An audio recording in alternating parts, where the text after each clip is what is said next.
Allez, dans cette vidéo, je vais vous faire voir le forum Formasart au Mans, parc des expositions. J'étais invité par mon partenaire, la SIAP 72, mais aussi Pays de la Loire, bien sûr, la coopérative d'installation d'agriculture paysanne. Voilà, j'ai découvert des centres de formation, des personnes, des directeurs, des élus. Je leur ai présenté Génération Locale. Et voilà, j'espère que ça vous plaira. Dites-moi en commentaire ou mettez des likes. Au plaisir. Sur le stand des métiers du bâtiment, charpente, couvrure, et je suis avec Philippe qui va nous expliquer un truc qui est vraiment historique. Donc c'est quoi? C'est le bardeau? Ouais, c'est la le couverture bardeau. Disons qu'on est là pour promouvoir les métiers du bâtiment. Ouais. Je suis charpentier couvreur, au SAP on est des charpentiers couvreurs. Et notamment, j'ai fait une formation, je me suis inscrit sur les bardeaux de bois. Les bardeaux de bois qui étaient à l'origine des couvertures en France. Ont disparu dans les années 1820. Alors, on appelle ça soit un bardeau, soit une naissance. Ouais. Ici, c'est du châtaignier. À l'origine, c'est des faux en chêne. Et c'est des bardeaux fondus manuellement. On a la chance, on a une entreprise en Sarthe, un particulier qui fait ce type de matériaux. C'est fait complètement à la main. Et quelque part, ça peut durer une génération. Cool. Et, donc, le bilan carbone est excellent. Ah bah ouais, on coupe le bois, on coupe du châtaignier. 30 ans après, on peut le recouper. On le met en couverture, ça fait, comme je disais, une génération. Et une génération, mais on recommence, on met le bois au feu et on repart pour un cycle. Donc avant la tuile, avant l'ardoise, c'était ce qu'on mettait sur les maisons. C'était beaucoup. En région, autour des océans, c'était beaucoup le chaume, les maisons de chaume. Voilà. Et ici, à l'intérieur des terres où il y avait du bois, des forêts, on faisait beaucoup avec la matière première, que ce soit de la terre pour la maçonnerie. Et les toitures, s'il y avait une forêt à côté, voilà, on faisait avec du bois, des couvertures en bois. Et donc dans les autres régions Alors les autres régions, c'était fait exactement pareil. Dans le Jura, notamment, c'est le même principe avec des bardeaux, sauf que ça s'appelle des tavaillons. Et qui sont beaucoup plus longs, qui sont faits avec du mélèze. D'accord. Chaque région a sa spécialité. Vous allez en Auvergne, ou je dirais dans le Cantal, où c'est de la lauze et c'est de la pierre. D'accord. Donc j'insiste beaucoup, on faisait avec les matières locales, il n'y avait pas de transport. On cherchait autour de nous. Et alors aujourd'hui, on pourrait reconstruire des maisons avec bien ça. Bien sûr. Et ça isole aussi, enfin l'eau elle s'infiltre pas trop. Ah non, mais c'est un très bien isolant, il faut une certaine pente par contre. Une pente de toiture, il faut être entre 50 et 60 degrés de pente. Là, on en trouve beaucoup dans des bardages. Vous allez dans le Vieux-Mans, il y a beaucoup qui sont faits avec ça. Donc c'est posé à la verticale. Alors pourquoi les architectes, les constructeurs de maisons, ils proposent pas ça? Enfin, pourquoi est-ce qu'on n'en voit pas plus Je dirais par les normes aussi. Par mes connaissances, et quelque part c'est un coût. Ça coûte un peu plus cher au mètre carré, mais c'est complètement durable par contre. Par rapport à une tuile, là, il faut des fours. Il faut des fours pour cuire la terre. Là, ici, il faut de l'huile de coude, c'est tout. Mais il n'y a pas de scieries qui peuvent en découper Non, parce qu'on trouve dans le commerce des bardeaux sciés, mais quand on scie, on coupe la fibre du bois. Et là, le fait qu'elle soit fondue, on respecte bien le fil du bois. Allez, c'est parti pour le trait de Jupiter. C'est un assemblage de charpente qui est très peu utilisé, qui est beaucoup méconnu. C'était fait pour un assemblage de poutres posées à l'horizontale, avec un travail en traction. Voilà. Le principe c'est complexe là, il y a de la l'assemblage. Comme quand la poutre n'était pas assez longue, on faisait cet assemblage avec 2 clés en bois. Pour solidifier, et puis là ça bouge plus après. Voilà, c'est bien. Et ça c'est typique d'ici. Le trait de Jupiter. Ça c'est un assemblage universel. D'accord, qui est connu partout dans le monde. Les assemblages de charpente, ils existent depuis très très longtemps. Et après, il y a quoi Le tenon, la mortaise. Voilà. La base du montant avec le tenon et le trou de cheville. Ici, c'est la mortaise. Voilà, l'assemblage. Et on met la cheville. On enfonce la cheville. Et là, ça bouge plus là. Et on a le même principe en menuiserie, le tenon mortaise. Il existe beaucoup d'assemblages. Et là, c'est quoi l'enture? C'est une enture à bois de boue, c'est-à-dire c'est un poteau qui peut être renturé, trop court. On fait un assemblage dans ce style-là qui s'emboîte. Ouais, bah oui, c'est que du bois. Ouais. C'est compliqué de faire revenir sur notre territoire des jeunes et des moins jeunes qui se sont formés ailleurs. Donc je suis ravie, moi, que ce soit une émulation, une dynamique de territoire, parce que Formasart est unique. Unique déjà parce qu'on a plus de 35 ans, aucune ride, n'est-il pas? Aucune. 18e édition, et on rassemble, cette émulation, elle n'est due qu'à l'émulation de partenaires, de personnes qui s'investissent pleinement. Pour avoir vécu chacune des réunions de constitution, je vous assure que c'est une émulation incroyable. Avec Sabrina de la SIAP 72 qui va nous présenter ce que c'est que son association coopérative d'installation d'agriculture paysanne. Alors vas-y Sabrina. Alors donc comme explique la SIAP, la coopérative d'installation d'agriculture paysanne, en fait on aide toute personne en reconversion ou en reconversion à s'installer sur des exploitations plutôt de petite taille.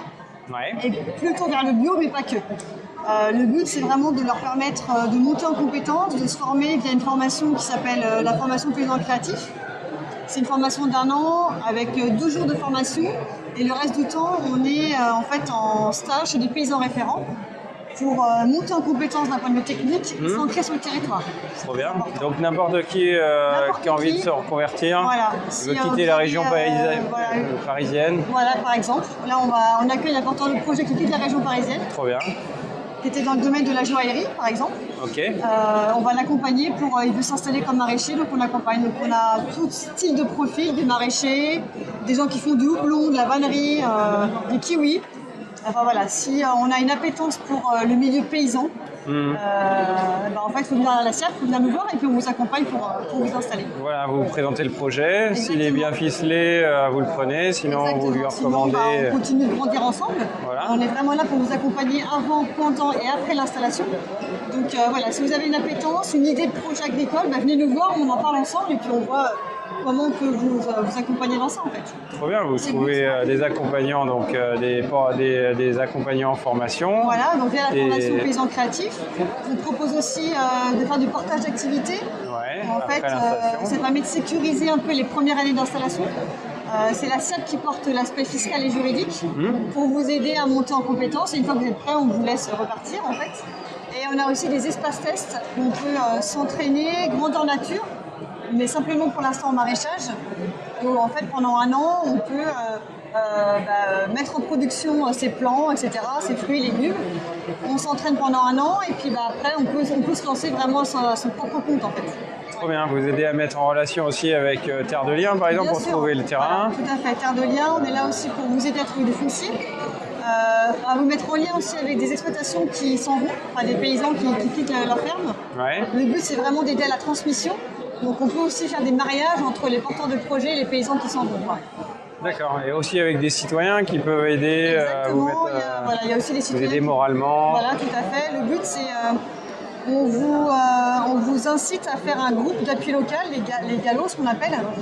C'est-à-dire vous entourer des gens qui sont autour de vous pour justement pouvoir s'inscrire dans le territoire, vous être aidé par les voisins, les citoyens, le maire de la commune. La commune, ouais, je vois qu'il y a un projet, les communes Semtambio. Voilà, c'est ça, où on accompagne les communes, cette fois-ci les collectivités, à justement penser la transmission de leur exploitation sur les fermes, sur les communes. On sait que d'ici une dizaine d'années, la moitié des paysans vont partir à la retraite. Ouais.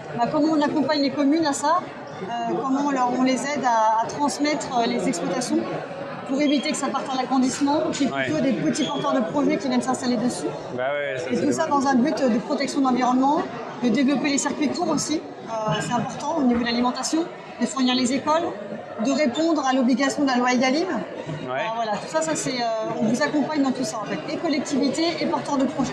C'est trop bien. Et donc là, c'est SIAP 72, oui, mais voilà. C'est aussi toute la région Pays de la Loire, sur chaque département. Exactement. On a une SIAP sur chaque département des Pays de Loire. On en a même une dans le 35, on en a un petit peu ailleurs, mais c'est vraiment concentré sur les Pays de la Loire. Voilà. Et dans les autres régions, c'est d'autres collectifs, d'autres Voilà, associations un peu similaires qui s'appellent pas pareil. Il y a quelques SEP qui sont quand même un petit peu quand dans le 35, mais il y a aussi d'autres associations qui aident aussi à l'installation. Ouais, d'accord. En tout cas, si c'est un projet d'installation dans la Sarthe ou les départements environnants, il faut venir nous voir et puis on grandit ensemble le projet. Et donc on vous retrouve comment? Sur la page LinkedIn. Allez, la nouvelle page LinkedIn. On a la CIAP 72. Voilà, sinon sur internet, vous tapez CIAP, CIAP. Et puis voilà, c'est principalement. Et puis bien sûr sur la génération locale, qui est donc une application web où en fait est répertorié l'ensemble des acteurs locaux autour de vous. Donc on est aussi référencé sur la génération locale. Sur l'application génération locale. Super, merci Sabrina pour ces informations. J'espère que tout le monde aura bien compris. Merci. Allez, je suis avec Marie de la MFR Bernay en Champagne qui va nous expliquer déjà ce que c'est qu'une MFR, puis son activité. Voilà. Ouais. Donc les maisons familiales, c'était pour une formation sous contrat avec le ministère de l'Agriculture pour la majorité d'entre elles. Et donc on forme des jeunes de la 4e jusqu'au bachelor sur différents domaines professionnels qui vont en sorte de la petite enfance à la maroquinerie en passant par l'aménagement paysager, de la nature, de l'agriculture. Donc voilà, c'est un panel relativement large. Et donc les MFR, ce sont tous des établissements où les jeunes sont en alternance. Donc on a un contrat avec le ministère de l'Agriculture pour que nos jeunes soient 50% du temps sur le terrain et 50% du temps à l'école. D'accord.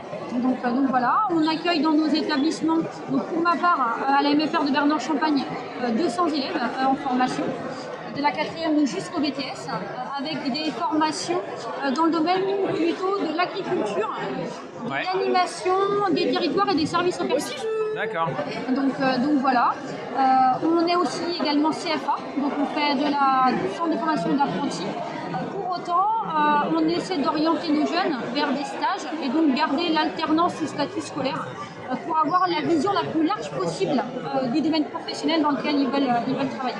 Puisqu'on considère que le temps de la formation est le moment des découvertes et qu'ils en profitent pour aller voir différentes structures et différentes entreprises du domaine qu'ils veulent étudier. D'accord. Aujourd'hui, il y a 6 MFR en Sarthe. C'est ça, 6 maisons familiales. Et c'est quoi l'historique? Ça a débuté quand, ça? Alors les MFR, elles ont 60 ans. Donc on a fêté l'année dernière les 60 ans d'alternance en maison familiale. Donc voilà, 60 ans qu'il y a de l'alternance en maison familiale et en Sarthe particulièrement. Donc voilà, c'est quelque chose qui est assez ancien et je dirais que voilà, notre pédagogie va être sur l'alternance et on a aujourd'hui quand même les connaissances nécessaires et le recul pour pouvoir enseigner ces pédagogies. C'est trop bien. Donc c'est des jeunes qui sont envoyés dans les maisons familiales rurales pour se former. C'est ça. Donc il y a du dortoir, c'est ça, ouais. Ils restent à la semaine. Alors en effet, l'histoire des maisons familiales, en effet, c'est des jeunes qui sont à la semaine dans un établissement scolaire et qui vont vivre en collectivité. Donc on garde cet esprit-là. Pour autant, c'est bien que les mentalités évoluent et donc du coup, notre CA a validé qu'à la rentrée prochaine, l'internat se soit fortement conseillé et proposé. Mais n'empêche qu'on sait bien qu'aujourd'hui, certaines familles ont envie de garder leurs jeunes avec eux et ont du mal à les mettre à la semaine dans un autre établissement. Donc voilà, on s'adapte aussi au changement de la société. Mais c'est clair que pour nous, la vie en internat, la vie à la maison familiale, c'est important et ça fait aussi partie de notre pédagogie et des valeurs qu'on veut enseigner à nos jeunes. Trop bien. C'est vrai que mon grand-père avait été un des précurseurs ou dans la direction dans les débuts. Président de l'établissement, de l'association. Donc Monsieur Coulon, en effet, puisqu'on est des établissements associatifs sous contrat avec le ministère. Et donc on a un CA, une administration, qui va prendre des décisions, embaucher le personnel, etc. Et qui sont des gens du terrain, comme votre grand-père qui était agriculteur. Et donc qui étaient du terrain, et donc c'est des gens de terrain qui vont impulser la vie d'établissement. Je suis trop fier de lui pour ça, et maintenant c'est un réseau national. En effet, on a 430 maisons familiales en France, dans 18 secteurs d'activité différents. L'idée, c'est que les maisons familiales, elles sont ancrées sur leur territoire et elles répondent à un besoin de territoire. Et donc, du coup, on va trouver à Saint-Gilles-Croix-de-Vie des MFR qui sont plutôt dans tout ce qui est activité nautique, aménagement des bateaux. On va trouver à Chaland des MFR qui sont en ostréiculture. Donc voilà, on s'adapte à nos territoires et on a un beau réseau. On est organisé en fédération. Donc une fédération sartoise, une fédération régionale et une fédération d'union nationale à Paris. Et c'est bien parti de la Sarthe. Alors non, c'est pas vrai. on pourrait être chauvin, mais non, alors c'est pas partie de la Sarthe. Les maisons familiales sont nées à Lauzun, dans le Lot-et-Garonne.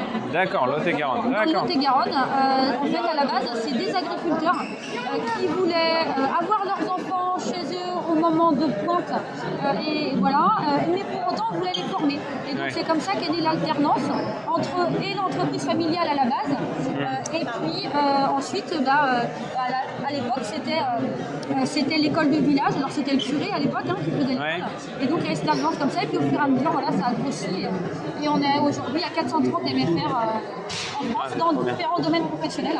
C'est pour répondre à un besoin d'aide à l'installation, en agriculture, formation des jeunes. De territoire, former les jeunes en effet, et puis aujourd'hui en effet on répond aux besoins, on sait très bien que dans 10 ans, on a beaucoup d'agriculteurs qui vont partir à la retraite et qu'il y a besoin d'un renouvellement de génération. Et donc notre rôle, c'est de former les jeunes, mais aussi de pouvoir aller à la rencontre des jeunes dans les collèges, etc. et de les informer de la multitude des possibilités dans le milieu agricole. Ouais, c'est génial, c'est trop bien. Donc voilà, et il y en a pour tout le monde. Donc, c'est un métier passion et un métier qui recrute. C'est trop bien. Merci en tout cas Marie pour ces informations. C'est très intéressant. Merci. Merci.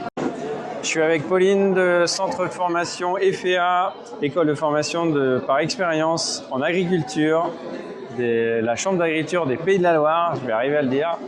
Donc vas-y, présente-nous ce que c'est que ce centre de formation, ou école de formation comme on dit. Voilà, l'école de formation, en fait, elle se traduit par la Chambre d'agriculture qui a voulu réaliser un centre de formation et répondre à la fois à des jeunes qui souhaitent faire une spécialisation dans l'agriculture, ou à des personnes adultes qui souhaitent se reconvertir dans le milieu agricole.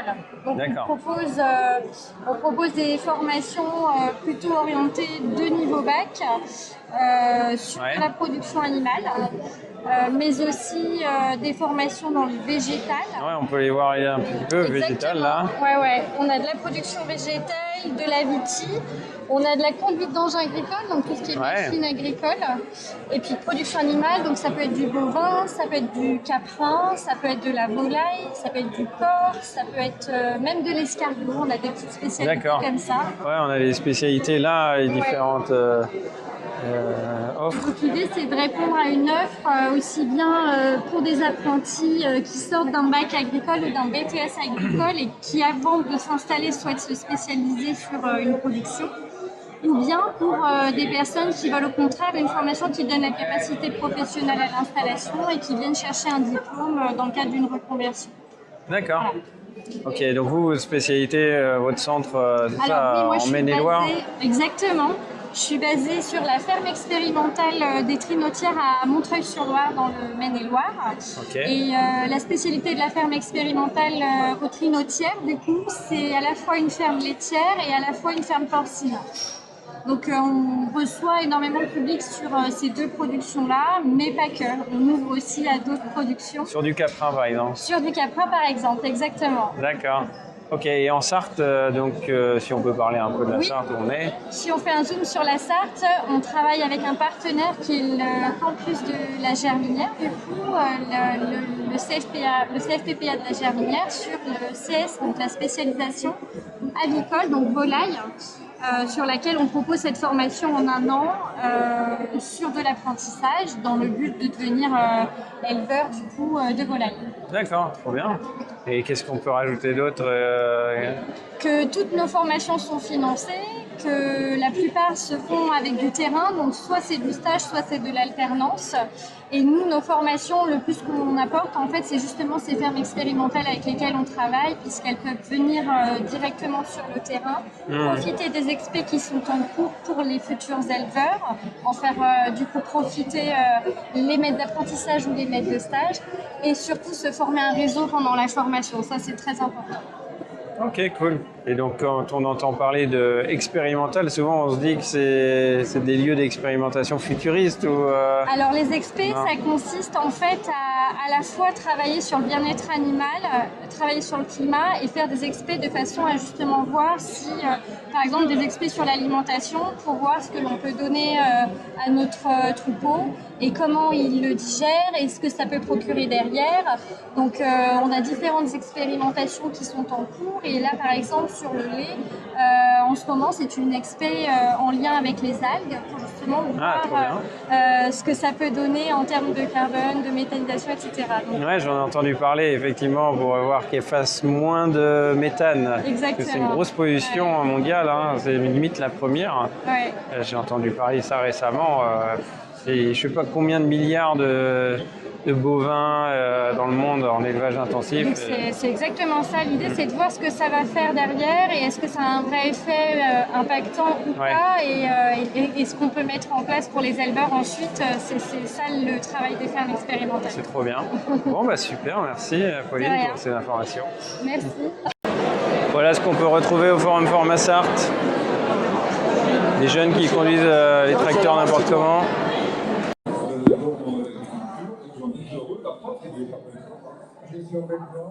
On a même la visite de Christelle Morancet, présidente de Pays de la Loire.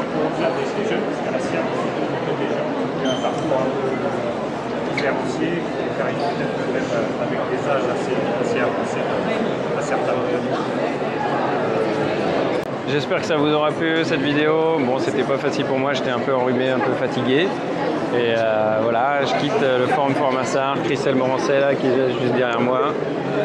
Et on se retrouve bientôt dans une prochaine vidéo.